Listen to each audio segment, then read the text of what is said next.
L'armée sud-africaine organise une conférence de presse conjointe avec des représentants de l'armée russe pour défendre sa décision d'accueillir l'entraînement baptisé MOSI 2, les exercices navals controversés conjointement organisés avec la Russie et la Chine.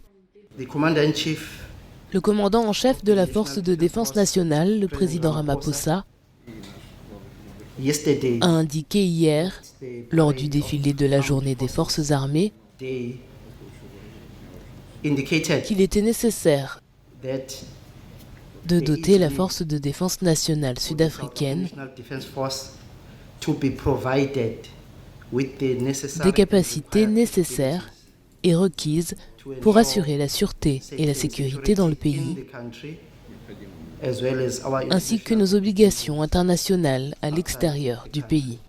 L'armée sud-africaine a présenté mercredi les objectifs stratégiques de ces exercices qui coïncident avec le premier anniversaire de l'invasion de l'Ukraine par le Kremlin. Initialement prévu pour la semaine dernière, l'exercice a débuté mercredi le long de la côte orientale de l'Afrique du Sud. Les objectifs stratégiques de l'exercice MOSI 2 comprennent l'amélioration et le développement des relations entre la Chine, la Russie et l'Afrique du Sud, et l'expansion de la coopération amicale entre ces trois armées.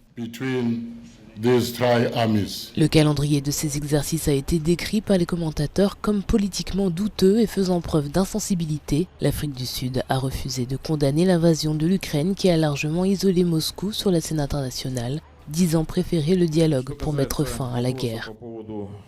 Pour répondre à la question, je voudrais répéter que tous les nouveaux éléments de l'exercice naval combiné comprennent des manœuvres mutuelles de trois côtés, la Fédération de Russie, la République populaire de Chine et la République sud-africaine. L'assistance aux navires impliqués dans la catastrophe, l'assistance du navire capturé par les pirates et des tirs d'artillerie sur des cibles navales. Les missiles hypersoniques ne feront pas partie de ces exercices. Plus de 350 membres des forces armées sud-africaines prendront part aux exercices qui se termineront le 27 février.